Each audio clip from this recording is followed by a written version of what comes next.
Hello friends, welcome and welcome back to our channel SS stories. So friends, आज मैं लेकर आई हूँ आपके लिए एक नई कहानी। मेरी माँ तुम पर निर्भर नहीं है।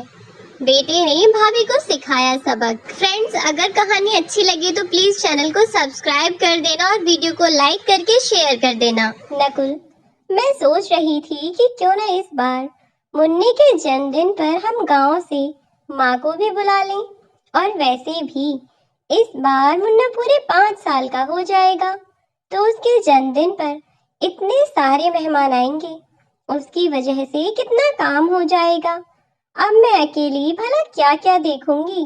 अगर माँ जी आ जाएंगी तो कम से कम मुझे कुछ तो सहारा लगेगा। इसीलिए तुम्हें एक काम करना, माँ जी को पूरे 1 हफ्ते पहले ही तुम बुला लेना, ठीक है ना। कल दीपिका ने अपने पति नकुल को अपने बेटे के जन्मदिन पर अपनी सास को बुलाने के लिए कहा, तो नकुल ने भी लैपटॉप पर अपनी उंगलियां चलाते चलाते हाँ में गर्दन हिला दी और कहा कि ठीक है, मैं फोन कर दूंगा तो माँ आ जाएंगी, पर एक बार मुझे फिर से याद दिला देना। फिलहाल मैं ऑफिस का बहुत जरूरी काम कर रहा हूँ। अगले दिन सुबह सब लोग जब डाइनिंग टेबल पर नाश्ता कर रहे थे, तब नकुल की पत्नी दीपिका ने फिर से कहा, नकुल, कल रात तो आप बिजी थे, पर अब तो आपके पास टाइम होगा ना। एक बार मम्मी जी को फोन करके बोल दीजिए कि मुन्ना के जन्मदिन पर 1 हफ्ते पहले ही घर आ जाना है। बस इतना ही कह देना, ज्यादा कुछ मत कहना।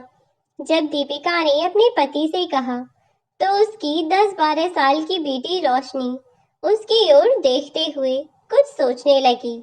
फिर वह खाना खाने लग गई और साथ में उसका 5 साल का भाई भी था। दोनों भाई बहन ने साथ मिलकर खाना खाया और नाश्ता करने के बाद नकुल ने गांव में अपनी माँ को फोन कर दिया कि माँ, अगले हफ्ते मुन्ने का जन्मदिन है, तो दीपिका आपसे बात करना चाहती है। यह कहकर उसने फोन दीपिका को थमा दिया। दीपिका ने भी फोन पर अपनी सास को प्रणाम किया और उन्हें अपने घर बुलाया कि माँ जी, आपके पोते का जन्मदिन है। घर में बड़े बूढ़ों के होने से ही रौनक सी लगती है, तो कम से कम 1 हफ्ते पहले ही आप घर आ जाइएगा। उधर से दीपिका के देवर ने आवाज लगाते हुए कहा, भाभी, सिर्फ माँ को ही बुलाना है क्या? और हम लोग, हम नहीं आएंगे क्या मुन्ना के बर्थडे पर? इतना कहकर वह हंसने लगा, तो दीपिका भी मुस्कुराती हुई बोली, बिल्कुल बिल्कुल, क्यों नहीं, आप भी आइएगा। और फिर मैं तो अच्छे से जानती हूँ कि गांव में कितना काम है, तो आपका तो दिन के दिन ही आना होगा। इसीलिए मैंने आपसे नहीं कहा कि बाद में कह दूंगी।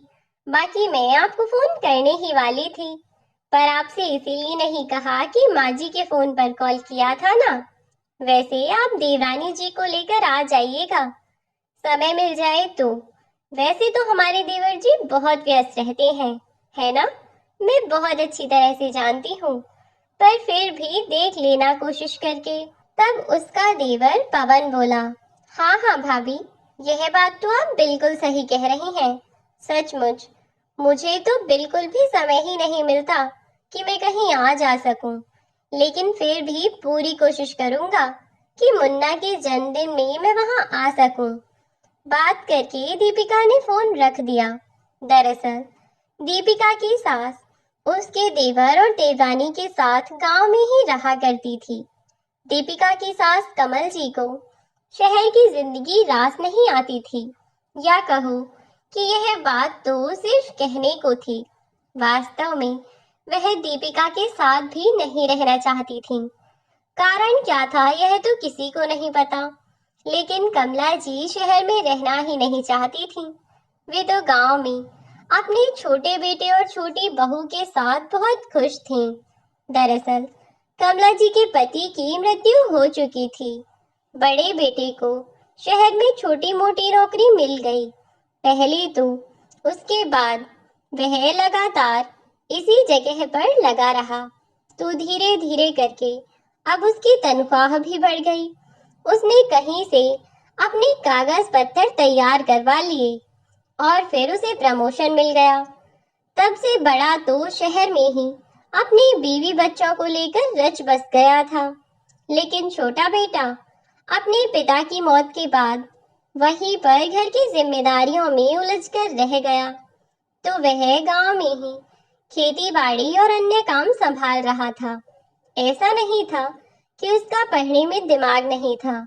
पढ़ाई में छोटा बेटा बड़े से भी कई गुना ज्यादा होशियार था, लेकिन मजबूरी के चलते पढ़ाई और बाहर की नौकरी को छोड़कर उसने अपने घर परिवार पर ध्यान दिया, अपने पिता की खेती बाड़ी पर गौर किया और बस तब से कमला जी उसी के साथ रहती हैं।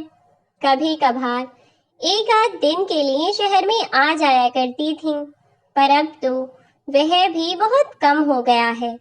कभी कभार ही अपनी बड़ी बहू के पास उनका आना होता है, लेकिन अब जब उसने फोन करके बुलाया तो कमला देवी को आना ही पड़ता। आखिरकार उनके पोते का जन्मदिन था। अगर ऐसे में ना आती तो भला कब आती? कमला जी की उम्र तो बहुत थी, लेकिन उस उम्र में भी अपने हाथ पैर उन्होंने टिकने नहीं दिए। कमला जी बिल्कुल सही सलामत थीं और उनके हाथ पैर भी बिल्कुल ठीक ठाक सही सलामत थे। अपने छोटे मोटे काम तो वह करती ही थीं, साथ ही साथ बच्चों के साथ घर के काम भी दिखवा लिया करती, अपने पोते पोतियों को संभालती और कभी कभार बेटे के साथ खेती में भी हाथ बटा देती थीं, क्योंकि उन्हें भी दिखाई दे रहा था कि उनके पति की बीमारी में खर्च हुए पैसों का कर्ज निपटाने के लिए उनका छोटा बेटा दिन रात मेहनत कर रहा है और बड़ा बेटा, उसने तो अपनी जिम्मेदारियों से मुंह ही मोड़ लिया था। उसे सिर्फ अपने परिवार से मतलब था और किसी से नहीं। इसीलिए वे भी अपने छोटे बेटे की मदद करने की कोशिश किया करती थीं और छोटा बेटा और बहू भी अपनी माँ का बहुत ख्याल रखते थे। खैर, अब एक हफ्ते बाद मुन्नी का जन्मदिन था, तो अगली सुबह उसकी दादी कमला जी अगले ही दिन सुबह वाली ट्रेन से शहर के लिए रवाना हो गईं। वे जब अपने बेटे के शहर पहुंच गईं, तो उन्होंने पहुंचने से पहले ही अपने बेटे को फोन करके बता दिया कि बेटा मैं आ रही हूँ, तुम मुझे लेने स्टेशन पर पहुंच जाना। तो बेटे ने कहा कि माँ, मैं कोशिश करता हूँ, आप स्टेशन पर पहुंचकर मुझे फोन कीजिएगा। कमला देवी जी की ट्रेन अब स्टेशन पर पहुंच चुकी थी। उन्होंने अपने गंतव्य पर पहुंचकर अपने बेटे को फोन किया और कहा कि बेटा मैं स्टेशन पर पहुंच गई हूँ, तो मुझे लेने के लिए आ जा। तो उनके बेटे ने कहा कि माँ, मैं तो ऑफिस के लिए निकल चुका हूँ, इसीलिए जल्दी जाना पड़ा क्योंकि कोई काम था, वरना थोड़ी देर और रुक जाता। अब आप एक काम कीजिए, आप ऑटो लेकर घर चली जाइए। दीपिका और बच्चे सब लोग घर पर ही हैं। कमला जी ने बेटे की मजबूरी को समझते हुए ऑटो वाले को बुलाया और अपने बेटे के घर जा पहुंची। जब घर पहुंचकर उन्होंने दरवाजा खटखटाया तो बहू दीपिका अपनी सास को देखकर बहुत खुश हुई और उनका बहुत अच्छे से स्वागत भी किया। बड़े प्यार से बात की, अंदर बुलाया, उन्हें बिठाया और चाय बनाकर लेकर आई। अपनी सास को चाय पानी पिलाने के बाद अब दीपिका ने सोचा कि चलो आज के लिए अपनी सासू माँ की सेवा कर लेते हैं, फिर कल से तो इन्हें काम पर लगाना ही है। बस यही सोचकर शाम को दीपिका ने अपनी सास की खूब सेवा की, उनके पसंद का खाना बनाया और उन्हें खाना खिलाया। इधर कमला जी भी बहुत खुश थीं। आखिरकार वे इतने दिनों बाद अपने बेटे और अपने बच्चों से जो मिली थीं और उनकी पोती रोशनी और उनका पोता जिसके जन्मदिन में वह आई थीं, सभी लोग बहुत ज्यादा खुश थे। और वैसे भी दादी दादा को अपने बच्चों से कहीं ज्यादा लगाव उनके बच्चों से होता है। ठीक वैसे ही बच्चों को भी जितना लगाव अपने माँ बाप से होता है, उससे ज्यादा लगाव अपने दादा दादी से होता है। वैसे ही रोशनी और उसका भाई मुन्ना अपनी दादी को बहुत प्यार करते थे, क्योंकि जब दादा की मौत हुई तब तो वह बहुत छोटे छोटे थे। उसके बाद से जब से उन्हें ध्यान है, अपनी दादी के पास रहना चाहते थे। लेकिन जब से यहाँ आना हुआ, तब से बेचारे अपनी दादी से दूर हो गए थे। अब तो उनकी दादी एक दो दिन के लिए ही आ जाती, तो ही बच्चे उनसे मिल लिया करते थे। या फिर गर्मियों की छुट्टियों में गांव चले जाते, तो अपनी दादी के साथ समय बिता लेते। रात को सब लोगों ने साथ बैठकर खाना खाया और फिर सब सो गए। कमला जी का बड़ा बेटा ऐसा तो नहीं था कि वह अपनी माँ को प्यार नहीं करता था, लेकिन वह हमेशा ही काम में व्यस्त होने की बात कहकर निकल जाया करता और बाकी की बची कुची जिम्मेदारियों को उसका छोटा भाई निभाते रहता। अब इन सब बातों से उन लोगों को कोई मतलब नहीं था। दोनों परिवार अलग अलग हो चुके थे। बड़ा भाई शहर में और छोटा भाई गांव में था। अब सब कुछ अच्छा चल रहा था, लेकिन बड़ी बहू की कुछ बेवकूफियों के कारण अभी तक जो सब कुछ इतना अच्छा चल रहा था, अब वह सब कुछ बिगड़ता और बिखरने वाला था। दरअसल बड़ी बहू का इरादा तो अपनी सास को केवल काम के लिए बुलाने का था। रात को तो उसने अपनी सास को खूब आराम से सुलाया। अगली सुबह उठकर उन्हें चाय बना कर दी और उनसे कहा कि वह सभी रिश्तेदारों की लिस्ट बना लें, जिनको भी फंक्शन में बुलाना है। कहीं कोई रह गया तो फिर बाद में परेशानी होगी। अब एक दो दिन तो सब ठीक ही रहा। बहू भी घर का काम कर दिया करती और कमला जी भी अपनी बहू का हाथ बटा दिया करती। यदि बहू सब्जी काटती तो कमला जी आटा मिलाकर रोटियां बना देती। बहू झाड़ू लगाती तो कमला जी पोंछा लगा देती। अब तो दो तीन दिन तक तो सब कुछ बढ़िया चलता रहा, लेकिन अब फंक्शन में भी दो तीन दिन ही मात्र रह गए थे। अब अपनी सास को सामान का पर्चा थमाकर दीपिका ने कहा कि माँ, आप बाजार से जाकर सामान ले आइए, मैं सभी रिश्तेदारों को फोन कर देती हूँ। कमला जी बाजार से सारा सामान लेकर आ गईं। अब तक बहुरानी खाना पीना बनाकर आराम कर रही थी। बहू को उन्होंने आवाज लगाकर पानी मांगा, पर शायद वह सोई हुई थी। शाम हुई तो बहू कमरे से बाहर नहीं आई और इतनी शाम तक अभी भी घर में खाने पीने की कोई तैयारी नहीं हुई थी। तो कमला जी अपनी बहू के कमरे में गईं और उसे आवाज लगाकर पूछा कि बेटा, अभी तक तुम नीचे क्यों नहीं आई? तब उनकी बहू ने कराहते हुए कहा, माँ जी, मेरे सर में बहुत तेज दर्द हो रहा है और शायद बुखार भी आ रहा है। मुझे नहीं लगता कि फिलहाल मैं कुछ कर पाऊंगी। मुझसे उठा ही नहीं जा रहा है। मैं कोशिश करके देखती हूँ। वह उठने की कोशिश करती रही। उठने की कोशिश करती करती फिर से बेड पर गिर गई। कमला जी ने बहू की ऐसी हालत देखी तो उसे डांटते हुए कहा कि पागल, तू मुझे तब से बता नहीं सकती थी तेरी इतनी तबीयत खराब है? मैं तुझे लेकर डॉक्टर को ही दिखा लाती हूँ। चल तू रुक, मैं अभी नकुल को फोन करती हूँ और उसे बुलाती हूँ। बहू ने अपनी सास को मना किया, लेकिन उन्होंने अपने बेटे को फोन करके बुला लिया।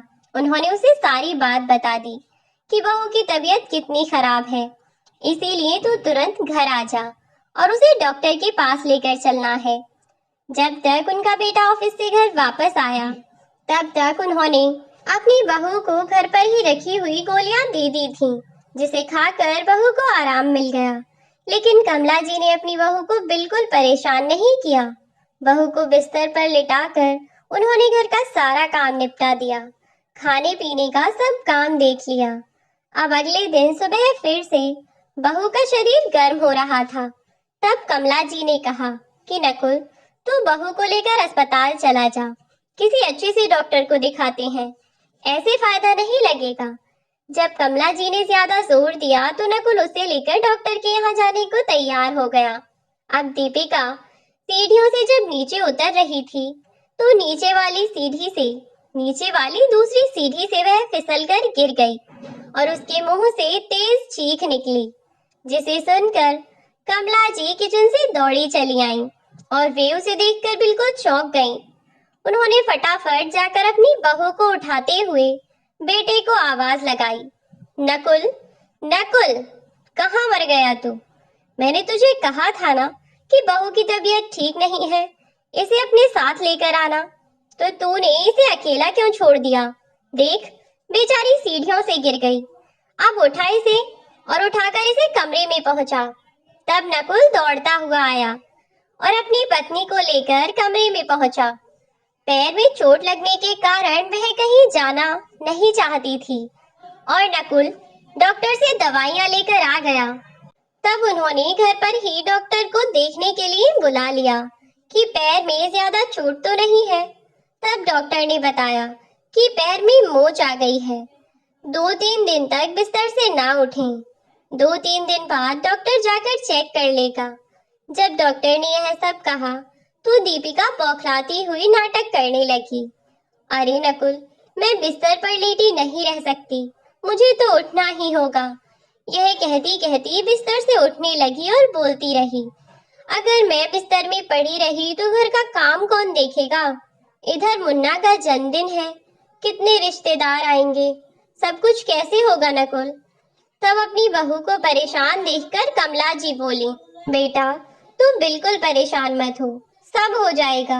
मैं हूं ना, मैं घर संभाल लूंगी, तू आराम कर। उन्होंने दवाई देकर उसे आराम करने के लिए कहा। अब जब दोपहर तक बहू के पैर में कोई आराम ना लगा तो कमला जी अपने बेटे नकुल से बोली, नकुल, मुझे लगता है कि हमें फंक्शन कैंसिल कर देना चाहिए। देखना, बहू के पैर में कितनी चोट आई है। ऐसे में जब बहू बीमार है तो हमारा यह सब काम धाम करना, तामझाम इतना जरूरी तो नहीं है। इस पर दीपिका बोली, अरे नहीं नहीं मम्मी जी, फंक्शन कैंसिल नहीं कर सकते।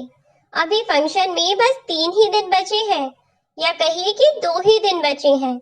तीसरे दिन तो फंक्शन है ही, और फिर जिन लोगों को हमने बुला लिया है, अब उन्हें कैसे मना करें? तब कमला जी बोली, लेकिन बहू, अभी तो लिस्ट मेरे ही पास है, मैंने तुम्हें लिस्ट दी ही नहीं, तो तुमने फोन तो नहीं किया होगा ना अभी किसी को भी? तब दीपिका बोली, माँ जी, मैंने अपने मायके वालों को कॉल करके बता दिया था और साथ ही अपनी सभी सहेलियों को भी। मैंने मुन्ना के दोस्तों को और उनके माता पिता को भी फोन करके फंक्शन की खबर दे दी थी। यहाँ शहर में हमारे जितने भी जानकार हैं, उन सबको मैंने फोन करके बता दिया था। बस आपके और नकुल के कुछ रिश्तेदार हैं जिन्हें हमने नहीं बताया, बस वही लोग रह गए हैं। यहाँ मैंने सबको बता दिया है। अब मेरे रिश्तेदार यहाँ आने के लिए बिल्कुल तैयार हैं और मैं ऐसे में उन्हें कैसे मना कर सकती हूँ? तब कमला जी कुछ सोचती हुई बोली, अच्छा, तो तुमने सबको बुला लिया है, सबको बता दिया है। चलो कोई बात नहीं बेटा, अगर ऐसी बात है तो भी हम सब कुछ संभालते हैं। चलो कोई बात नहीं, अब तुम आराम करो, मैं सब कुछ संभाल लूंगी। अब कमला जी सुबह घर का काम निपटा कर बच्चों को खाना बनाकर देती और दोपहर में फंक्शन के सभी कामों की जिम्मेदारियां उठाती। फंक्शन में ज्यादा दिन भी नहीं बचे थे।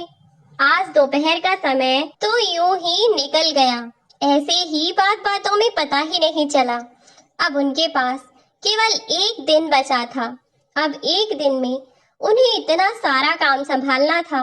आखिरकार कमला जी ने सभी जिम्मेदारियों को बखूबी निभा लिया और आज मुन्ना का जन्मदिन था। सुबह सुबह घर में कथा का आयोजन किया गया था। कुछ रिश्तेदार भी इकट्ठे हो गए थे। दीपिका ने गांव में अपने देवर को फोन पर पूछा था कि वह आएगा या नहीं, लेकिन उसने कहा कि उसका आना अभी थोड़ा मुश्किल है, अभी तक तो उसके आने की कोई पता नहीं है। दीपिका को भी पता था कि उसका देवर कितना व्यस्त रहता है और वह गांव के कामों को, अपने खेतों के कामों को छोड़कर वह जल्दी से कहीं नहीं जाता। इधर कमला जी 2 दिन से पागलों की तरह घर में लगी हुई थीं और फिर एक दिन पहले ही दीपिका के मायके वाले जो आकर बैठ गए थे, उनके खाने पीने और अन्य सभी कामों में वह इतनी व्यस्त हो गई थी कि उनके पास खुद को देखने का समय ही नहीं था। इधर घर में 4-4 रिश्तेदार आए हुए थे और उधर घर के सारे काम, साथ में घर के बाहर के कामों की भी जिम्मेदारियां थीं, क्योंकि बेटा वह तो बस पंडित जी को न्योता देने के अलावा और कोई काम कर ही नहीं सकता था, क्योंकि उसका ऑफिस का काम खराब हो जाता। सारी जिम्मेदारी बेचारी कमला जी पर आन पड़ी थी। अब जब 2 दिन से वह पागलों की तरह लगी हुई थी, तो काम में उन्हें अपना होश ही नहीं था। 2 दिन से ना तो उन्होंने अपने बाल काढ़े थे और ऐसे ही उल्टे सीधे कपड़े पहनकर बस घूम रही थीं, कामों में लगी पड़ी थीं। आज घर में मुन्नी का जन्मदिन था। उसकी माँ दीपिका और दीपिका के घर वाले नहा धोकर नीचे फंक्शन में आ गए और इधर कमला जी कथा की तैयारियों में जुटी हुई थीं। केले के पत्ते लाना, भोग के लिए प्रसाद बनाना, प्रसाद के लिए अन्य सामान लाना, चरणामृत बनाना और भी अन्य कई जिम्मेदारियां थीं, जिसमें सुबह से वह लगी हुई थीं।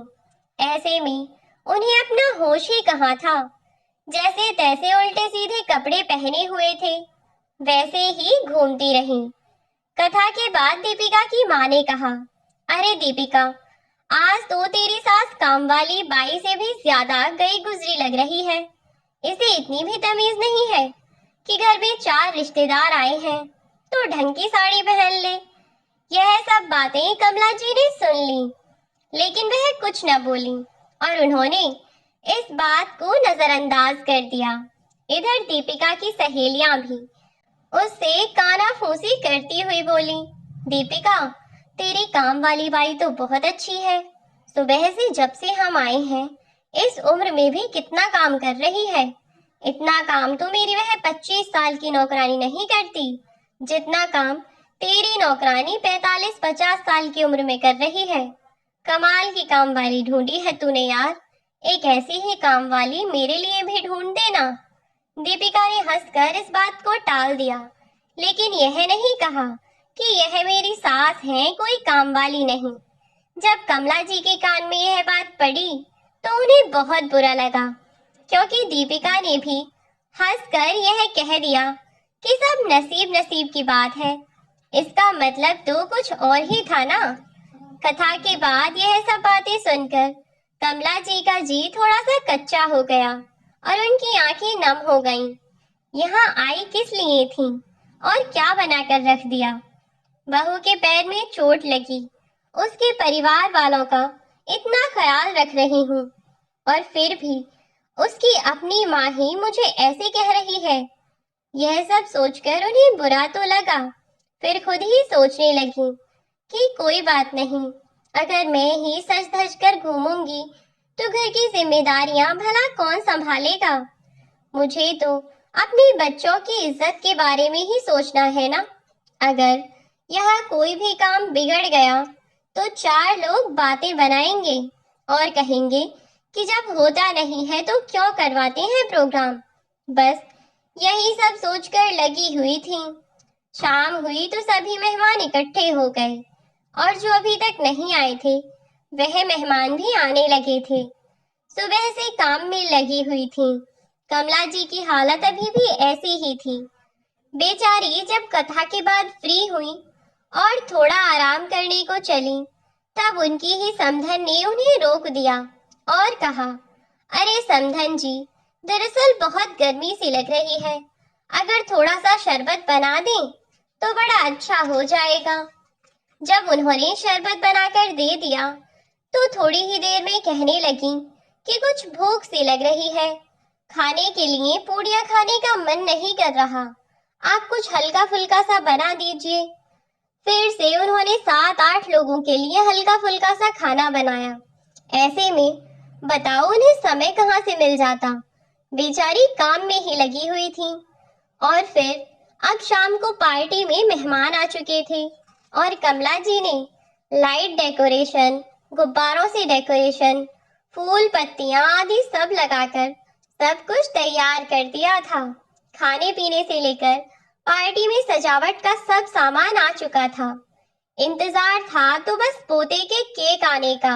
सभी लोग वही पार्टी में खाना पीना खाने में लगे हुए थे कि तभी केक वाला केक लेकर आ गया और भागती दौड़ती सी कमला जी बाहर से केक लेकर अंदर आ ही रही थी कि बगीचे में जहां पार्टी का इंतजाम किया गया था, दीपिका भी वही कुर्सी पर बैठी हुई थी अपने परिवार वालों के साथ में, और नकुल अपनी माँ के साथ थोड़ा बहुत काम दिखवा रहा था।